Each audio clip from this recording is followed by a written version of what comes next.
এই বিপর্যয় দেশের জন্য যেমন আওয়ামী লীগের জন্য একটা বিপর্যয় তো বটেই। গত 15 বছর অলমোস্ট তেমন কোনো চ্যালেঞ্জ ছাড়া ক্ষমতায় থাকতে গিয়ে আওয়ামী লীগ তারা মনে করেছিল যে কোনো সমস্যাই তাদের আর সমস্যা না, তারা সবকিছু খুব সহজে সামলে উঠতে পারবে। কেউ কেউ ভাবতে পারে যে সমস্যাটা একটু চাপ গেলেও তারা সামলে উঠেছে। আমি মনে করি না, আওয়ামী লীগ আসলে এই সমস্যাটা আর সামলে উঠতে পারবে না বলে আমি বিশ্বাস করি। কেন সেটা বিশ্বাস করি, কেন এটা আওয়ামী লীগের পতনের শুরু, আমি খুব দ্রুত এটা নিয়ে কথা বলবো। কিন্তু এই যে চাপে পড়েছে, চাপে পড়ার পর একটা জিনিস আমরা খুব ইন্টারেস্টিংলি খেয়াল করতে পারবো, আমরা যদি খুব একাডেমিকলিও চিন্তা করি, আমি অ্যানালিসিস করার চেষ্টা করি, but I got my own opinion, আমার একটা পরিচয় আছে, এবং সরকার বিরোধী অ্যাক্টিভিস্টও। কিন্তু সেটাকে সরিয়ে রেখে যদি আমরা একটু খেয়াল করি যে আওয়ামী লীগ এই চাপে পড়ে তার বয়ানে কতগুলো ডিজাস্ট্রাস ভুল করছে, আমি এই ভুলগুলো একটার পর একটা নিয়ে আসার চেষ্টা করব। আজকেও একটা নিয়ে কথা বলি। মানে এই বয়ানটাকে, তাদের বয়ানকে তারা এস্টাবলিশ করার জন্য আমরা যারা পাল্টা বয়ান তৈরি করার চেষ্টা করি, তাদেরকে রীতিমতো টিভি টক শোতে নিষেধ করে দেওয়া হয়েছে, আমরা কেউ ডাক পাচ্ছি না।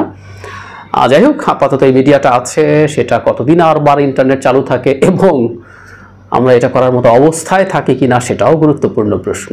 যাই হোক, আওয়ামী লীগ সাম্প্রতিক সময়ে বাংলাদেশে যে বিভৎসতা চালানো হয়েছে, যাতে অফিসিয়াল হিসাবে 200-র বেশি মানুষকে হত্যা করা হয়েছে, সেটাকে এস্টাবলিশ করার জন্য, সেটাকে এক ধরনের জাস্টিফাই করার জন্য তারা কতগুলো ন্যারেটিভ আনছে। একটা কথা বলে রাখা ভালো, অনেকে আওয়ামী লীগকে একটা ফ্যাসিস্ট সরকার বলেন, আমি সবসময় এটাকে অপোজ করি। হ্যাঁ, একটা ফ্যাসিস্ট সরকারের অনেক সময় অনেক ন্যারেটিভস লাগে, সে ন্যারেটিভের উপর দাঁড়িয়ে থাকে। আওয়ামী লীগ একটা আপাদমস্তক মাফিয়া সরকার কায়েম করেছে বাংলাদেশে। মাফিয়াদের কোনো ন্যারেটিভ লাগে না, আসলে একেবারেই বিশ্বাস করি না। তবে এই সরকারটা কতগুলো ফ্যাসিস্টদের মতো কতগুলো টুল ব্যবহার করে, তার মধ্যে তারা এক ধরনের ন্যারেটিভ তৈরি করার চেষ্টা করেছে, এবং সে যেহেতু মাফিয়া হয়ে গেছে, সে আর ফ্যাসিস্ট না, তার এই ন্যারেটিভ তৈরির মধ্যেও ডিজাস্ট্রাস ভুল করছে। আমি সেই জায়গাটায়ও পরে আসবো। যেমন খেয়াল করি, এই যে ভয়ঙ্কর ম্যাসাকার করা হলো, মানে 200-র বেশি মৃত্যুর কথা বলা হচ্ছে, কয়েক গুণ মৃত্যু হবে, অনেকেই সেটা প্রেডিক্ট করছেন লজিক্যালি, বিভিন্ন সোর্সে আমাদের কাছে অনেক তথ্য আসছে। কিন্তু এই সংখ্যাটাকেও যদি আমরা ধরে নিই, কি বিভৎস সংখ্যা, কি বিরাট সংখ্যা। হাজার হাজার মানুষ ইনজিওর্ড হয়েছে নানা রকম ভাবে। মেইন স্ট্রিম পত্রিকায় খবর আসছে, কারো পা কেটে ফেলতে হবে, কারো চোখ চলে গেছে, বুক ঝাঁঝরা হয়ে গেছে, ছররা গুলিতে, ইত্যাদি ইত্যাদি। আমাদের সামনে এই বিভৎসতাকে জাস্টিফাই করার চেষ্টা করা হচ্ছে, ওরা ছাত্র না, অন্য কেউ ঢুকে পড়েছে, বিএনপি জামাত, এবং তারা বস্তি থেকে টোকাই, তাদের ভাষায় ভাড়া করে এটা করিয়েছে।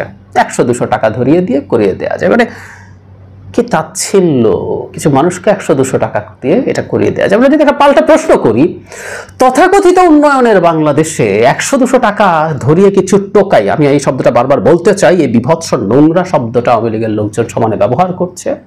তো 100-200 টাকা দিয়ে সে পুলিশের সাথে গোলাগুলির মধ্যে এসে দাঁড়ায়, জীবন দিয়ে দেয়। সাদার এই ন্যারেটিভটা আওয়ামী লীগের নিজের উন্নয়নের বয়ানকে শেষ করে দেয়, সে কিন্তু জানে না এখানে 100-200 টাকা দিয়ে তুমি জীবন দেওয়াতে পারো কিছু মানুষকে দিয়ে। যাই হোক, এটাকে জাস্টিফাই করার জন্য রাষ্ট্রীয় সম্পদের ক্ষতি হয়েছে, রাষ্ট্রীয় সম্পদ, এখন আবার রাষ্ট্রীয় সম্পদের ক্ষতি হয়েছে বলে বিভিন্ন কিছু দেখানো হয়। এবং আজ প্রধানমন্ত্রী এরকম একটা স্থাপনা, মেট্রো রেলের একটা ভেঙে ফেলা স্টেশন দেখতে গেছেন। দেখতে গিয়ে তিনি খুবই আবেগ আপ্লুত হয়েছেন, আমরা ভিডিও দেখেছি, উনি কথা বলেছেন, উনি একটা পর্যায়ে কেঁদে ফেলেছেন। হতেই পারে উনি, এটা ওনার খুবই ইমোশনের একটা স্ট্রাকচার, এবং সেটা দেখে উনি আবেগ আপ্লুত হয়েছেন। এবং এই রকম অকল্পনীয় ভ্যান্ডালিজম চালানো হয়েছে, তিনি জনগণকে এদের বিরুদ্ধে রুখে দাঁড়ানোর জন্য বলছেন, ইত্যাদি ইত্যাদি। সো সরকারের চেষ্টার জায়গাটা আমি খেয়াল করেছি, সেতু ভবনও জ্বালিয়ে পুড়িয়ে দিয়েছে। সেতু ভবন নিয়ে খুব বেশি আলাপ অতটা আনা হয় নাই, কারণ সেতু ভবন সাধারণ মানুষ ব্যবহার করে না। আপনি বহু লুটপাট করে মেট্রো রেল তৈরি করেছেন, আমরা প্রচুর কথা বলেছি উইথ ডেটা।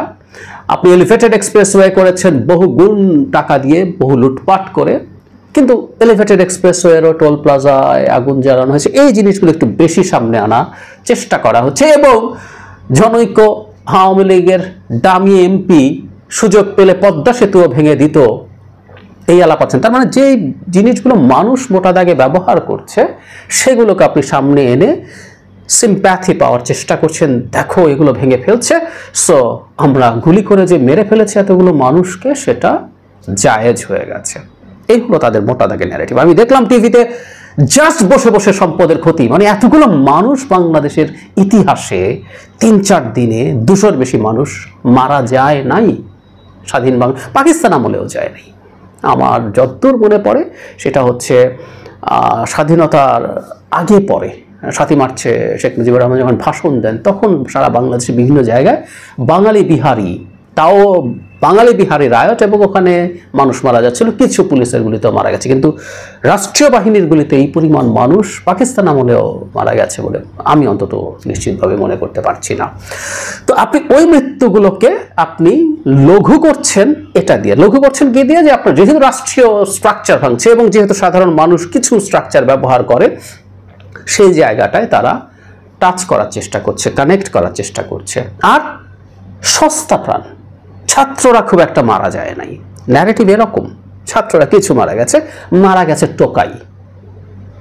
আমরা তাহলে একটা প্রশ্ন করি, আসলে আওয়ামী লীগের কাছে কতশো টোকাই বা কত হাজার টোকাইয়ের জীবনের মূল্য একটা মেট্রো স্টেশনের সমান বুঝতে হবে। তাদের কাছে মনে হয় এই স্টেশনগুলো বাঁচানোর জন্য শত শত বা হাজার হাজার, আমরা তাত্ত্বিকভাবে ধরে নিলাম 200 জন যারা মারা গেছে, আহত হয়েছে যারা, প্রত্যেকে আওয়ামী লীগের ভাষায় তারা টোকাই। সো আপনি এগুলো রক্ষা করার জন্য ইনডিসক্রিমিনেটলি গুলি করে মেরে ফেলতে পারেন, এই হচ্ছে আপনার ন্যারেটিভ। মজার ব্যাপার হলো, এটাই বলছিলাম যে প্রধানমন্ত্রী আজ মেট্রো স্টেশনে গেলেন, হাজার হাজার মানুষ আহত হয়ে পড়ে আছে, এর মধ্যে যারা এই আন্দোলনে পার্টিসিপেট করেছে তারা তো আছেই, এর বাইরে আপনি কোনো কাজে বেরিয়েছেন, আপনি ওদিক দিয়ে যাচ্ছিলেন, এরকম প্রচুর রিপোর্ট, 6 লাখ হয়ে গেছে, বাড়িতে বসে মারা যাচ্ছে শিশুরা। আপনি প্রধানমন্ত্রী খেয়াল করে উনি হসপিটালে যেতে পারতেন, আহতদের পাশে দাঁড়াতে পারতেন। আমি তাত্ত্বিকভাবে বলি, মানে হয়তো কথা কেউ বলবেন হুদাই কইতেছেন এসব, কিন্তু আমি জেনুইনলি মনে করি সেটা হচ্ছে এটি হওয়ার কথা ছিল। ধরলাম আমরা প্ররোচনা দিয়ে, ভুল কথা বলে, কিছু টোকাইয়ের হাতে 100-200 টাকা দিয়ে আপনি এদেরকে আনলেন করতে, তো ও আহত হলো, তো ও তো পথভ্রষ্ট হয়েছে। ইভেন ও যদি বিএনপি, জামাত বা শিবিরের এই ন্যারেটিভগুলিতে আনা হচ্ছে, যদি অ্যাক্টিভিস্ট হয়ে থাকে, যে মানুষটা আহত হয়েছে রাষ্ট্রীয় বাহিনীর গুলিতে, তাদেরকে দেখাও তো প্রধানমন্ত্রীর জন্য ভুল কিছু না, উচিত। প্রধানমন্ত্রী বাংলাদেশের প্রধানমন্ত্রী, যদিও বহু সময়ই উনি ওনার বক্তৃতা বা ওনার কথাবার্তায় আমাদের কাছে ওনাকে বাংলাদেশের প্রধানমন্ত্রী বলে মনে হয় না, তিনি আওয়ামী লীগের প্রধানমন্ত্রী, উনি আমাদের আপামর জনসাধারণের প্রধানমন্ত্রী না।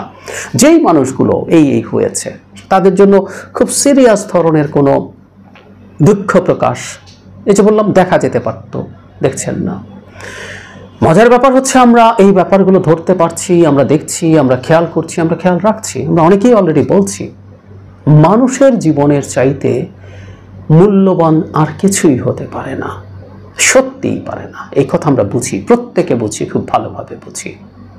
প্রধানমন্ত্রী প্রায় বলেন প্রিয়জন হারানোর কষ্ট কতটা, এটা ওনার চাইতে আর কেউ বেশি জানে না।